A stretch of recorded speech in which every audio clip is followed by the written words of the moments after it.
Legally in Love, written and narrated by C. Taylor, edited to meet YouTube guidelines. To purchase the unedited book, please click the link in the description. Chapter 9b.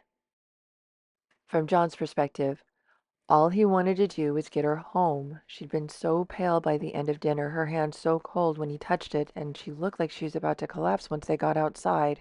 Christian had insisted on the dinner, but what if he pushed her too hard? If tonight was any indication of how hard an entire tour schedule would be for her, he was about to call the whole thing off. Then he realized he'd have to add him to the list. An entire weekend he'd pushed her intimately, taking her over and over. Christian had said she needed to be pushed back into the land of the living if she ever had a chance of getting healthy again. He hoped Christian was right because right now it looked like tonight had nearly killed her. "Emma, I need you to tell me if you're okay, or do we need to go to the hospital?" "I'm just tired, John, I promise. I can tell when I need more help. Right now, I just need some rest." "I'm so sorry I'm worrying you. I'll be okay." "I've got you, Emma. We'll be home soon."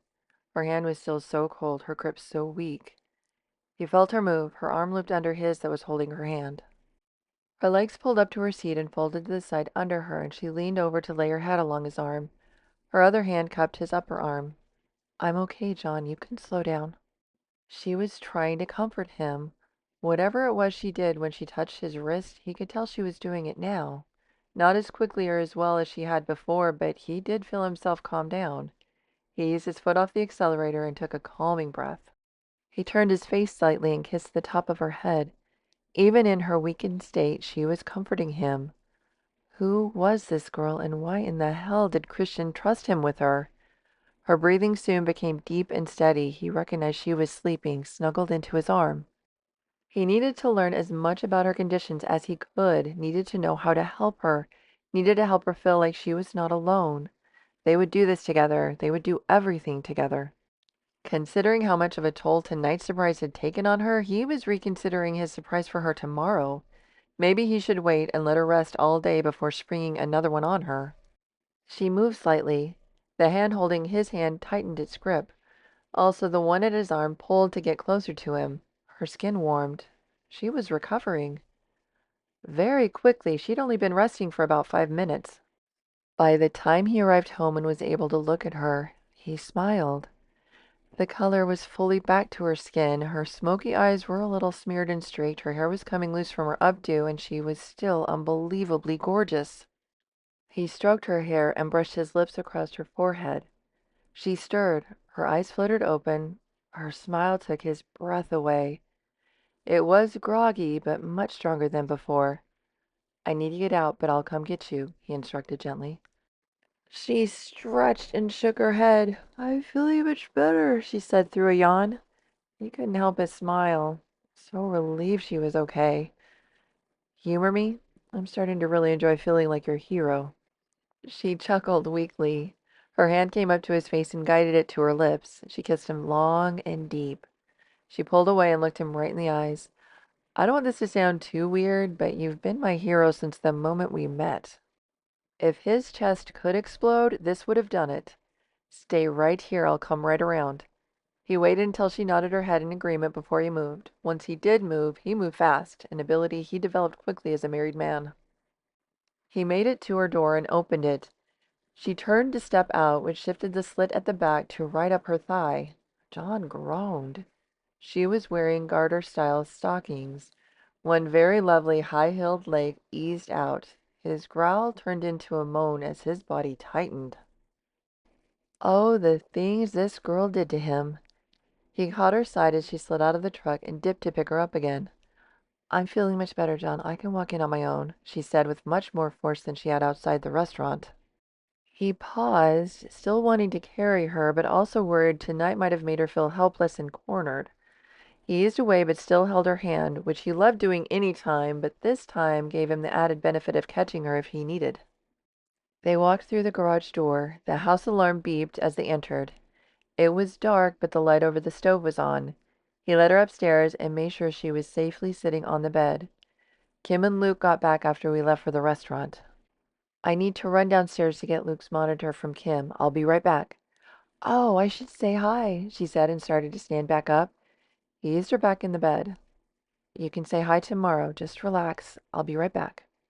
He was shocked by how pale she looked again from a walk in the house and trip up the stairs.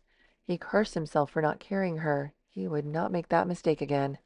He made sure she was back on the bed before he left again. He had to move fast. He took the stairs to Kim's basement apartment two at a time. The monitor was right where she usually left it when he worked late, right outside her door so she could hear Luke, but John could get it without interrupting her. He grabbed it and bound back up the stairs three at a time. By the time he made it back upstairs, she wasn't in the bed. Panicked for a moment, he heard water running from his bathroom. He found her there, watching her face. He gently walked up behind her, needing to touch her to make sure she was okay. His hand slid slowly around her side. She didn't jump. Instead, she moved toward him until their sides touched. She was amazing. She splashed the last of the soap off her face and grabbed a small towel that was next to her. He didn't recognize the color. It must have been one of hers. Her things were in his house. She'd moved in with him that very day. She wouldn't leave him again. She was in his home. She was home. She was his home. She dried her face and looked at him in the mirror. No makeup, just the way he liked her. Or with a little makeup, with smoky eyes. Angel and temptress, he'd take all of her. She smiled at him. My mascara ran. Smoky eyes do not look good after a few tears. He smiled back at her. You're gorgeous. I didn't even notice. Her face looked confused. How had she described herself just days ago? Super plain Jane? Did she really not see it? She turned to face him. You're a very good husband. Thank you. She kissed him gently and slowly. His arms came around her and massaged her hips, pulling them gently to him. He felt her moan against his chest. Her mouth moved from his lips to his neck by his ear. Isn't there a husband rule about helping his wife with her zipper? Her words were breathy, causing him to tingle everywhere. Crap, he was going to make sure she rested tonight. His body was starting to disagree. His hand slid up her back as instructed, found the tab, and pulled slowly. He felt her shiver under his hands. He felt her bare skin as the back of her dress fell open and shivered himself. Once the zipper reached the end of its path, he slid his hands back up and curled them around her shoulders and pulled it over her arms. He knew he was playing with fire, but his body was taking over control more and more by the minute. Her arms obeyed his nudge, but her mouth stayed at his neck, making him crazy. The dress slipped free of her arms, and he lowered his hand so she could step out, her hands at his shoulders to keep her balance while she did so.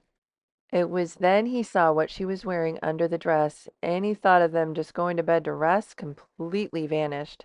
Still bare on top, lace black lower, stockings, and those damn heels.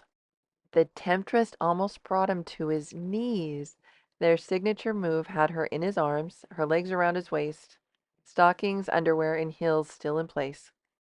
He woke a few minutes before the alarm. Sunlight already shining through the window, her legs tangled with his, her body pressed to his, her face snuggled in his chest, his arm around her flexing to keep her close. He watched her, breathing steady. Her color looked much better, even though they'd had a very vigorous and much longer than he intended love session hours earlier. She seemed fine, but he needed to find out more about her health issues to make sure he didn't push her too hard. She kept telling him she knew her limits, but he wanted to know them too. She stirred in his arms, her eyes fluttered open. She stretched against him and yawned, then hugged him. "Good morning," she said, right before she kissed him slowly. He was loving married life. He would gladly take her right now, but he needed to know more about her condition and needed to get to work too soon to take her again. She shifted on top of him, and before he realized what she was doing, edited. "Emma!" he gasped. Edited. She stopped moving. "I'm sorry. I thought you said I could take advantage of you in the morning." She started to move off him. She must have misunderstood his moves. His hands flexed again and held her in place. "You just always take my breath away. I was literally just thinking about this and then you were on me. I swear I'm starting to think you can read my mind." She smiled and edited. "It's not hard. We're just always thinking the same thing." That was his last coherent thought. Edited.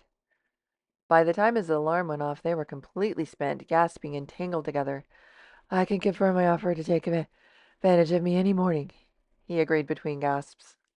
Seriously, that was amazing. You need to get ready for the office? She finally raised her head and looked at him in the eyes, her chin resting on her hand flat against his chest. We need to get ready for the office. If you're feeling up to it, I have a surprise for you. She stiffened. He paused. A surprise like last night's surprise? He still hated that they did that to her. Christian had insisted, and the moment he saw her run, he'd understood why, but he didn't like how nervous she was about his surprise now. He hoped this surprise would make up for it. He'd gathered information about Emma from Auntie and Kim. Christian had gotten Jan to help. Please let her love this. No, not like last night. If you need to rest today, it can wait till tomorrow. I'm sorry that was so hard on you.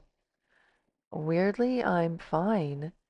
Usually an episode like that would have me in bed for 2 days, but I feel great today. And Christian was right. If I had known any earlier, I would have found a way not to go. I just have a hard time around strangers, and the thought of going on tour. She couldn't finish and took a deep, anxious breath. He smoothed his hand down her back, was rewarded with a relaxed and kiss. He broke the kiss. If you start feeling bad again or need a rest, let me know. Her smile weakened, and he saw his white rabbit in her eyes. She didn't answer and dipped her face to start kissing his chest. He grabbed a large amount of her hair at the back of her head and gently but firmly pulled her head to face him again. I mean it, Emma. Promise me you'll tell me everything. I need to know whenever you're feeling sick or need rest. John, you don't need. Promise me, he insisted harder. I don't know how, she finally admitted, tears gathering in her eyes. I've worked hard for years to make this only my problem. I don't know how to share it. His hand stroked the side of her face. You don't have to know how. You just have to tell me. We'll figure out the how together. You're not alone, Emma. Not now, not ever again. Promise me you'll tell me. Let me in. She looked down, moved her hands to rest at his sides, and turned her head, hiding her eyes again. My mind always reminds me you have so many responsibilities. I can't help it, but I do not want to be another burden to you. He knew she would just continue arguing her point. He learned that from their case together. He wasn't going to let her this time. He gently raised her chin to look at him. Promise me. Counteroffer. John's lungs involuntarily filled with air, taking a deep breath. He watched her, white rabbit still at the edges of her eyes. He would grant her some wiggle room, but just a little. She needed to agree to tell him, or he would lose his mind. What is it? Emma watched him a moment, crossed her hands on his chest, and rested her chin there. I promise. It took him a minute to realize what she'd said. He squinted his eyes. What was she up to? You promise what? I promise to tell you when I'm feeling unwell and we'll figure out what to do together. What was happening? What about your counteroffer? As I thought about it, it turned into more of a request. Her eyes watched his. And what is your request? Will you promise to tell me when you're feeling overwhelmed with your responsibilities so we can figure out what to do together? He felt the tight pressure in his chest, not from his wife's head resting there. She was good, flipped the table, and had him struggling with his strong desire to protect her from his life. Could he let her in? All the way into his messed up life? There's no rush. I won't rescind my promise, and you have all the time you need. Just know I'm ready whenever you. I promise. He heard himself say it and knew he had to live up to his word. She smiled at him, that incredible smile he knew he could never live without. Thank you. His hands moved on their own, bringing her lips to his, and kissed her long and deep. He breathed in her scent a moment before moving with her to the bathroom. We need to get ready, he warned before stepping into the shower. So, sealing a promise with a kiss, is that like a pinky promise? She asked, giggling as he turned on the spray. Way, way stronger than any pinky promise. A little time later. He was tying his tie. She was on the other side of the closet, staring at her clothes. Can you tell me what the dress code is for my surprise? I'm guessing work professional. He smiled. She sounded disappointed. He suddenly felt better about his surprise. You can actually wear whatever you want. No dress code. She stopped moving and turned to him, wide eyes, wide smile, excitement written all over her face. "You're not making me your partner?" He smiled back. If he didn't know her as well as he did, he might have been offended. "No, I got some help from your friend and made one of the extra offices into a writing space for you." "I wanted to see your reaction at the surprise, but after last night, I don't want you to be anxious for the next hour." She squealed and leaped into his arms. "You did what?" He laughed and held her close. From Emma's perspective, "I thought I would be writing from here." Was this her life? She got to spend all day close to him doing her second favorite thing in the whole world, which was writing? His face flinched. "Oh no, Luke would never leave you alone long enough for that to happen here. You needed a new place to write, and I had the extra office space. Plus, we'll be able to drive to work together every morning and home every night." She was ridiculously happy about this plan. Couples were supposed to need space, time to do their own thing. She hated any time away from him. Maybe a year from now she'd feel differently. "That sounds amazing," was all she trusted herself to say. John kissed her. Oh, make that 50 years from now. She heard Luke waking up. He cried out for a second, then moved around for a while, probably stretching, then babbled to himself. "That's my cue," he said before kissing her one last time and left to get the little man up for the day. She did not go with him, even though she really wanted to. It was one thing for her routine to be shot to hell. She was a grown-up. Luke was still a baby. His routine was important. She turned back to her side of the closet and smiled. She could pick out anything she wanted to wear. She picked out her favorite jeans, boyfriend cut, button front, and frayed at the legs. She paired it with a linen V-neck button-up top. She put some pads on and slipped into the navy blue Roxy tennis shoes. She grabbed a sweater and tied it around her waist in case John liked his office chilly. She was comfortable, presentable, and looking forward to a full day of writing. She took one last look at herself in John's full-length mirror. His house was really incredible. Every detail was perfect. She needed to get moving. She'd made a set of smoothies the day before while Auntie was helping her move in. It took a matter of minutes to get her kitchen things moved in. Some teas, smoothie ingredients, and her mixer. Live kefir in the refrigerator was about all she needed, and she was home. She made her way down the stairs slowly and quietly, not wanting to disturb John, Luke, and Kim's morning. She was the intruder, very grateful one, but intruder nonetheless. Could she make it all the way to the garage without them knowing? Maybe if she went out the front door instead of the side door. "Mommy!" The squeal came from the kitchen and made her flinch. The little one's adorable face came running around the corner, and again she was wrapped around his little finger. She finished the stairs and scooped him into a tight hug. "Emma, not Mommy. Emma," she tried to correct. He just excitedly bounced in her arms. She laughed and kissed the side of his face. She was in heaven. She walked him back into the kitchen, unsure where they were in the breakfast department, and was greeted by John, who encircled them both in his arms. "I'm just finishing up here. Can I make you anything?" "My smoothies are already in the refrigerator. It's more of a grab-and-go thing. Is it okay I put some of my things in here?" She wasn't sure why she was asking. They were married. It was expected she would move in. She just couldn't shake the feeling she was intruding on a life she only watched from the sidelines.